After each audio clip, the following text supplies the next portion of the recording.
हरे कृष्णा। तो अभी हम भगवद गीता के 6ठे अध्याय के अंतर्गत श्लोक संख्या 27 पर विचार करेंगे। प्रशांत मनसं ह्येनं योगिनं सुखमुत्तमम् उपैति शांतरजसं ब्रह्मभूतम् अकल्मषम्। तो यहाँ पर भगवान कह रहे हैं प्रशांत मनसम, जो योगी इस प्रकार अभ्यास करते करते कैसा हो जाता है, प्रशांत मनसम, उसका मन प्रशांत, शांत नहीं प्रशांत, प्रकृष्ट रूपेण शांत, बहुत अच्छी प्रकार से शांत हो जाता है। हीनम योगिनम सुखमत्तमम, तब उस योगी को उत्तम सुख प्राप्त होता है। उपैति प्राप्त होता है शांत रजसम, क्योंकि योगी का जो रजोगुण है वो शांत हो चुका है, उसका मन प्रशांत हो गया है और रजोगुण शांत हो गया है। उपैति शांत रजसम ब्रह्मभूतम, तो वो योगी जो है ब्रह्मभूत अवस्था में होता है। अकल्मषम, और पाप से बिल्कुल मुक्त होता है। अब हम सुनेंगे प्रभुपाद तात्पर्य में क्या लिखते हैं। श्रील प्रभुपाद की जय। ब्रह्मभूत वह अवस्था है जिसमें भौतिक कल्मश से मुक्त होकर भगवान की दिव्य सेवा में स्थित हुआ जाता है। मद भक्तिम लभते पराम, भगवद गीता 18:54। जब तक मनुष्य का मन भगवान के चरण कमलों में स्थिर नहीं हो जाता तब तक कोई ब्रह्म रूप में नहीं रह सकता। सवे मनः कृष्ण पदारविंदयो, भगवान की दिव्य प्रेमा भक्ति में निरंतर प्रवृत्त रहना या कृष्ण भावनामृत में रहना वस्तुतः रजोगुण तथा भौतिक कल्मश से मुक्त होना है। तो यहाँ प्रभुपाद का तात्पर्य समाप्त हुआ। तो हम सुनेंगे श्री भगवान ने कहा में इस श्लोक की कैसी व्याख्या हुई है। पिछले श्लोक में श्री कृष्ण ने कहा था कि मन जहाँ जहाँ जाता है वहाँ वहाँ से खींचकर मन को श्री कृष्ण में लगाना चाहिए। उस समय अर्जुन के मन में प्रश्न उठा कि जिस समय मन को बारंबार श्री कृष्ण में लगाया जाता है उस समय क्या परिणाम प्राप्त होता है। अंतर्यामी होने के कारण श्री कृष्ण अर्जुन के प्रश्न को समझ गए। अतः उन्होंने इस श्लोक में बताया है कि उस समय योगी को दिव्य सुख की प्राप्ति होती है। इस श्लोक में श्री कृष्ण की 5 अत्यंत महत्वपूर्ण शिक्षाएं हैं जिनकी हम क्रम पूर्वक चर्चा करेंगे। तो पहली शिक्षा क्या है? इस श्लोक के प्रारंभिक शब्द हैं प्रशांत मनसम, अर्थात योगी का मन प्रशांत हो जाता है। पिछले श्लोक में श्री कृष्ण ने कहा था कि मन अत्यंत चंचल तथा अस्थिर होने के कारण बार बार श्री कृष्ण के स्मरण को छोड़कर इधर उधर जाता है, परंतु अब श्री कृष्ण कह रहे हैं कि योगी का मन प्रशांत हो जाता है। प्रशांत शब्द का निर्माण शांत शब्द में प्रा उपसर्ग लगाने से होता है। प्रा का अर्थ है प्रकृष्ट रूप से, प्रकृष्ट रूप से शांत। इस प्रकार प्रशांत शब्द का अर्थ हुआ प्रकृष्ट रूप से शांत। मन तो कई बार शांत होता है तथा फिर अशांत होता है, परंतु जिस समय मन प्रशांत हो जाता है उसके बाद मन के अशांत होने की कोई संभावना नहीं होती है। ये समझने की बात है कि जिस समय समुद्र पूरी तरह से भरा होता है उस समय अनेक नदियों के जल उसमें प्रवेश करते हैं, परंतु समुद्र का जल ऊपर नहीं उठता है। इस प्रकार नदियों के जल अशांत होते हैं परंतु समुद्र का जल प्रशांत होता है। उसी प्रकार गीता 2:69 में श्री कृष्ण कहते हैं कि जिस प्रकार पूर्ण रूप से भरे हुए समुद्र में अनेक नदियों के जल प्रवेश करते हैं परंतु समुद्र प्रशांत बना रहता है, उसी प्रकार कृष्ण भावना भावित व्यक्ति के मन में अनेक कामनाएं आती हैं परंतु उसका मन प्रशांत बना रहता है। परंतु यदि किसी सरोवर में नदियों के जल प्रवेश करें तो वह सरोवर अशांत हो जाएगा। इस प्रकार हमें समझना चाहिए कि भौतिकतावादी व्यक्ति का मन सरोवर की तरह है तथा कृष्ण भावना भावित व्यक्ति का मन समुद्र की तरह है। अब जिस प्रकार नदियों के प्रवाह सरोवर में प्रवेश करते हैं तो सरोवर अशांत हो जाता है, उसी प्रकार भौतिकवादी व्यक्ति के मन में जिस समय कामनाओं के प्रवाह प्रवेश करते हैं उस समय उसका मन अशांत हो जाता है। तथा जिस प्रकार नदियों के प्रवाह समुद्र में प्रवेश करते हैं तो समुद्र प्रशांत बना रहता है, उसी प्रकार कृष्ण भावना भावित व्यक्ति के मन में कामनाओं के प्रवाह प्रवेश करते हैं तो उसका मन प्रशांत बना रहता है। चैतन्य चरितामृत की अंतलीला के अंतर्गत अध्याय संख्या 3 में वर्णन आता है कि जिस समय हरिदास ठाकुर अपनी निर्जन कुटिया में रात्रि के समय हरि नाम का जाप कर रहे थे, उस समय एक वेश्या ने आकर हरिदास से ये शब्द बोले, हे ठाकुर, आपका शरीर अतीब सुगठित है और आपके यौवन का शुभारंभ अभी हो रहा है। आपको देखने के बाद ऐसी कौन स्त्री है जो अपने मन को बस में रख सके। मैं आपका संग चाहती हूँ, मेरा मन ललचाया हुआ है। यदि मैं आपको नहीं पाऊँगी तो मैं अपने प्राण धारण नहीं कर सकूँगी। इति ये शब्द तो एक परम सुंदर वेश्या ने हरिदास से कहे। काम वासना के ये शब्द तो नदी के प्रवाह के समान थे, परंतु हरिदास ठाकुर का मन श्री कृष्ण के प्रेम रूपी जल से भरे हुए समुद्र के समान था। अतः वेश्या के इन शब्दों से उनका मन क्षुब्ध नहीं हुआ बल्कि प्रशांत बना रहा तथा उन्होंने उस वेश्या को अपने निकट बैठाकर हरि नाम का जाप सुनाना प्रारंभ कर दिया। तो यहाँ पर श्री कृष्ण कह रहे हैं कि अभ्यास के द्वारा योगी का मन उसी प्रकार प्रशांत हो जाता है जिस प्रकार हरिदास ठाकुर का मन प्रशांत था। अब दूसरी शिक्षा, इस श्लोक के अगले शब्द हैं एनम योगिनम सुखम उत्तमम उपैति, अर्थात उस योगी को उत्तम सुख की प्राप्ति होती है। तो गीता 18:37-38-39 में श्री कृष्ण ने 3 प्रकार के सुखों का वर्णन किया है, जिनमें से सात्विक सुख अथवा उत्तम सुख वो है जो प्रारंभ में विष के समान तथा परिणाम में अमृत के समान लगता है। राजस अथवा मध्यम सुख वो है जो प्रारंभ में अमृत के समान तथा परिणाम में विष के समान लगता है। तथा तामस अथवा अधम सुख वो है जो प्रारंभ तथा अंत दोनों में मोह में डालने वाला है, जैसे निद्रा, आलस्य अथवा लापरवाही में सुख प्राप्त होना। तो यहाँ पर श्री कृष्ण कह रहे हैं कि योगी को उत्तम सुख प्राप्त होता है। ये सुख श्री कृष्ण का स्मरण करने से उसे प्राप्त होता है। उसकी भावना इस प्रकार होती है, मुझे अपनी संपत्ति का अभिमान करने वाले धनिकों की सेवा करने की क्या आवश्यकता है।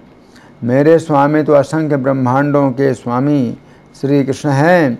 मुझे स्त्रियों से सुख पाने के लिए उनके पीछे भागने की आवश्यकता नहीं है, क्योंकि मेरे हृदय में तो नंदराज की गौओं को चराने वाले श्री कृष्ण उपस्थित हैं। मुझे अन्य देवताओं से याचना करने की आवश्यकता नहीं है, क्योंकि समस्त देवताओं को भी सुख देने वाले श्री कृष्ण मुझे सुख प्रदान कर रहे हैं। धनी व्यक्ति तो अपनी शक्ति के अनुसार केवल धन ही दे सकता है, परंतु मेरे स्वामी श्री कृष्ण तो मुझे सब प्रकार का सुख देने वाले हैं। मुझे पृथ्वी के किसी राजा की शरण लेने की आवश्यकता नहीं है, क्योंकि मेरे पक्ष में तो मयूर पक्षधारी श्री कृष्ण हैं। अब तीसरी शिक्षा, इस श्लोक में अगला शब्द है शांत रजसम, अर्थात उसका रजोगुण शांत हो चुका है। गीता 14:17 के तात्पर्य में श्रील प्रभुपाद लिखते हैं, रजोगुण में लोग लोभी बन जाते हैं और इंद्रिय भोग की उनकी लालसा की कोई सीमा नहीं रहती। कोई भी ये देख सकता है कि भले ही किसी के पास प्रचुर धन तथा इंद्रिय तृप्ति के लिए पर्याप्त साधन हो, लेकिन उसे ना तो सुख मिलता है ना मन की शांति। ऐसा संभव भी नहीं है, क्योंकि वह रजोगुण में स्थित है। जब व्यक्ति रजोगुण में रत रहता है तो वह मानसिक रूप से ही अप्रसन्न नहीं रहता, अपितु उसका व्यवसाय भी अत्यंत कष्टकारक होता है। उसे अपनी मर्यादा बनाए रखने के लिए अनेक अनेक योजनाएं बनानी होती हैं। ये सब कष्टकारक है। इति तो यहाँ पर श्री कृष्ण कह रहे हैं कि उस योगी का मन रजोगुण से मुक्त हो जाता है। इसका अर्थ है कि वो भारी तनाव से मुक्त हो जाता है। अब चौथी शिक्षा है, इस श्लोक में अगला शब्द है ब्रह्मभूतम, अर्थात वह योगी ब्रह्मभूत हो जाता है। इस श्लोक के तात्पर्य में श्रील प्रभुपाद लिखते हैं, ब्रह्मभूत वह अवस्था है जिसमें भौतिक कलमश से मुक्त होकर भगवान की दिव्य सेवा में स्थित हुआ जाता है। मद भक्तिम लभते पराम, गीता 18:54। जब तक मनुष्य का मन भगवान के चरण कमलों में स्थिर नहीं हो जाता तब तक व्यक्ति ब्रह्म रूप में स्थित नहीं रह सकता। सवे मनः कृष्ण पदारविंदयो, भगवान की दिव्य प्रेमा भक्ति में निरंतर प्रवृत्त रहना या कृष्ण भावनामृत में रहना वस्तुतः रजोगुण तथा भौतिक कलमश से मुक्त होना है इति। गीता 14:26 में श्री कृष्ण कहते हैं कि जो व्यक्ति उनकी शुद्ध भक्ति के द्वारा सेवा करता है वह ब्रह्मभूत अवस्था को प्राप्त कर लेता है। परंतु ब्रह्मभूत अवस्था आत्म साक्षात्कार की दिशा में प्रथम अवस्था है। इस अवस्था में ब्रह्मभूत व्यक्ति भौतिक पद को पार कर जाता है, लेकिन वह ब्रह्म साक्षात्कार में पूर्णता प्राप्त नहीं कर पाता है। यदि वो चाहे तो इस ब्रह्म पद पर बना रह सकता है और धीरे धीरे परमात्मा के साक्षात्कार को और फिर भगवान के साक्षात्कार को प्राप्त हो सकता है।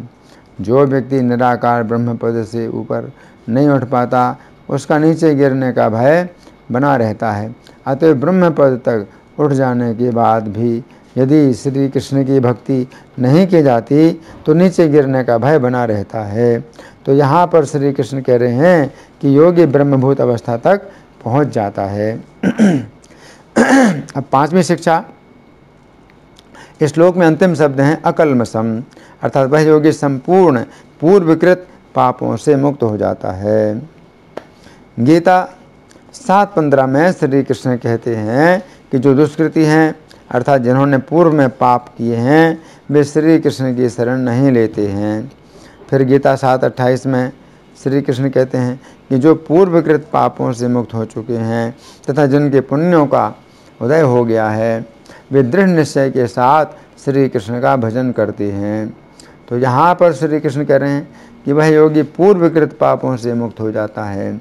इसका अर्थ है कि वह अब और अधिक दृढ़ निश्चय के साथ श्री कृष्ण का ध्यान करेगा तथा भक्ति में आगे बढ़ेगा। भागवत 1:5-25 में वर्णन आता है कि नारद जी पिछले जीवन में एक दासी के पुत्र थे, परंतु सौभाग्य से उन्हें प्रतिदिन शुद्ध भक्तों का जूठन खाने को मिलता था। शुद्ध भक्तों का जूठन खाने से वह बालक अपने पूर्वकृत समस्त पापों से शुद्ध हो गया तथा इस प्रकार उसकी शुद्ध भक्तों की जीवनचर्या के प्रति रुचि विकसित हो गई। तो यहाँ पर श्री कृष्ण कह रहे हैं कि योगी संपूर्ण पूर्वकृत पापों से मुक्त हो जाता है। तो यहाँ पर भगवान कह रहे हैं प्रशांत मनसम हीनम योगिनम सुखमुत्तमम। तो जब मन प्रशांत हो तो उत्तम सुख प्राप्त होता है। तो ये हमें समझना है कि हमेशा के लिए ये सिद्धांत है। अगर मन अशांत हो तो सुख नहीं प्राप्त हो सकता। अशांतस्य कुतः सुखम।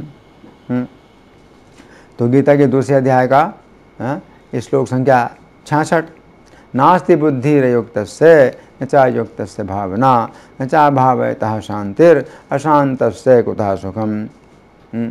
तो भगवान गीता 2:66 में कहते हैं न च भावयतः शांति, अगर उसकी भावना नहीं है श्री कृष्ण के प्रति, उसका जो है भाव नहीं है, सेवा का भाव नहीं है, न च भावयतः शांतिर, तो उसको शांति नहीं मिलती। और अशांत से कुतः सुखम, और अगर वो अशांत है यानी भयभीत है, अशांत का मतलब भयभीत ही समझना चाहिए कि वो डरा हुआ है। तो अगर डरा हुआ रहता है हमेशा तो उसको कैसे सुख प्राप्त हो सकता है। अगर उसको सुख के सब प्रकार के साधन दे दिए जाएं तो भी वो सुखी नहीं हो सकता, क्योंकि उसको डर लग रहा है। तो इसका उदाहरण दिया जाता है कि अगर कोई व्यक्ति मान लीजिए बड़े अच्छे कमरे में बैठा हुआ है, बड़ी अच्छी कुर्सी में बैठा हुआ है और उसकी सेवा में बहुत लोग कार्य कर रहे हैं, लगे हुए हैं, लेकिन उसके सिर के ऊपर एक तलवार टंगी है कच्चे धागे से वो तलवार लटक रही है, तो कच्चे धागे से तलवार अगर लटक रही है तो किसी भी समय गिर सकती है और उसके सिर को जो है काट सकती है। तो अगर ऐसा वो अपने सिर के ऊपर देखता है कच्चे धागे से लटकी हुई तलवार को, तो उसको जितना भी सुख दिया जाए लेकिन वो सुखी नहीं हो सकता। क्यों? अशांतस्य कुतः सुखम, उसका मन अशांत है, भयभीत है कि किसी भी समय मेरा सिर कट सकता है, तो कैसे सुखी हो सकता है? तो भगवान ने गीता 2:66 में जो कहा था अशांतस्य कुतः सुखम, तो उसी के ही अब संबंध में दूसरी बात भगवान बोलते हैं, प्रशांत मनसम योगिनम सुखमुत्तमम उपैति, कि योगी जो है प्रशांत मन हो जाता है तो उसको उत्तम सुख प्राप्त होता है। शांत रजसम, और उसका रजोगुण शांत हो गया है, तो रजोगुण शांत हो गया है, इसका मतलब क्या है कि वो सत्वगुण में आ गया। तो सत्वगुण में कोई व्यक्ति अगर आ जाता है तो भगवान कहते हैं सत्वम सुखे संजयति, सत्वम सुखे संजयति, जो सत्वगुण है वो सुख में लगा देता है। सत्वम सुखे संजयति रजः कर्मणि भारत है, और जो रजोगुण है वो कर्म में लगाता है।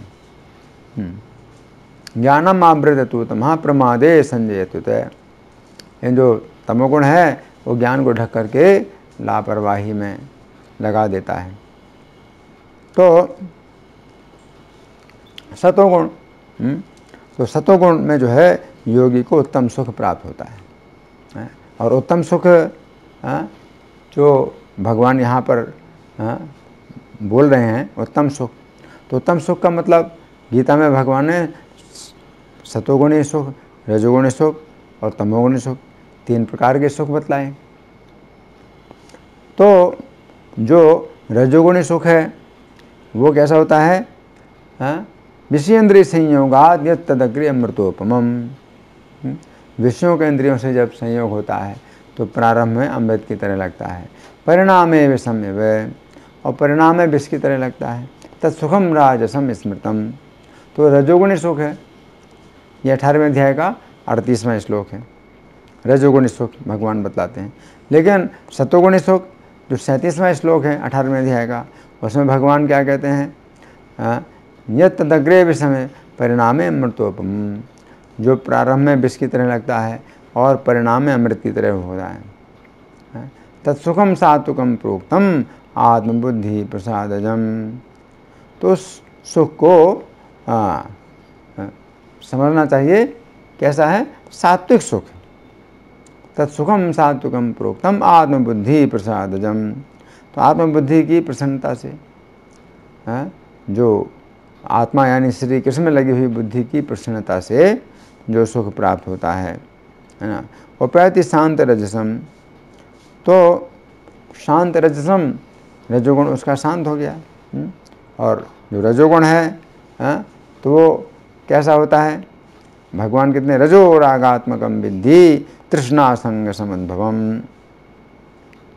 गीता के 14वें अध्याय का श्लोक संख्या 7 है। रजो रागात्मकम विद्धि तृष्णा संग समुद्भवम, तृष्णा और आसक्ति से उत्पन्न हुआ। रजोगुण रागात्मक है, और जब राग होता है तो द्वेष भी होता है। ऐसा नहीं हो सकता कि राग हो और द्वेष ना हो। जैसे लोग जो है अगर समाज की सेवा करते हैं, मान लो वो समाज की सेवा करते हैं, तो वो समाज एक सीमित होता है, कुछ क्षेत्र के अंदर सीमित होता है, तो समाज की सेवा करते हैं, तो जो दूसरे समाज हैं उनसे फिर वो उनका द्वेष होता है। अगर कोई मानवता की सेवा करता है, मानव सेवा माधव सेवा, तो मानव सेवा की में उसका राग है, तो द्वेष किससे है? पशु पक्षियों से द्वेष है। तो पशु पक्षियों की हत्या करके मनुष्यों को भोजन खिलाता है और कहता है कि मैं मानव सेवा कर रहा हूँ, तो पशु पक्षियों से द्वेष करता है। कोई व्यक्ति देश सेवा करता है तो अपने देश के प्रति जो है उसका राग है, देश की सेवा करता है, लेकिन जो दूसरे देश हैं उनसे फिर वो द्वेष करता है। तो इस प्रकार से रजोगुण में जो है जो राग होता है तो उसको लोग सोच लेते हैं कि ये उनकी बहुत बड़ी प्रेम की भावना है, लेकिन वो प्रेम नहीं है, वो राग है। और राग में हमेशा द्वेष भी साथ साथ चलता है, राग के साथ हमेशा द्वेष भी साथ साथ चलता है। तो यहाँ पर भगवान कह रहे हैं उपैति शांत रजसम, रजोगुण जब शांत हो जाता है तो फिर क्या होता है, उत्तम सुख की प्राप्ति होती है, यानी सात्विक सुख की प्राप्ति होती है। तो यहाँ पर भगवान इस बात पर जोर दे रहे हैं कि रजोगुण जरूर शांत होना चाहिए। तो तमोगुण से जब कोई व्यक्ति ऊपर उठता है तो रजोगुण का बंधन है, रजोगुण के बंधन से जब छूट जाए तो सत्वगुण में फिर कोई व्यक्ति कैसा होता है, ब्रह्मभूत अवस्था प्राप्त करता है, अकल्मषम, वो निष्पाप हो जाता है और उत्तम सुख प्राप्त करता है। धन्यवाद। हरे कृष्णा।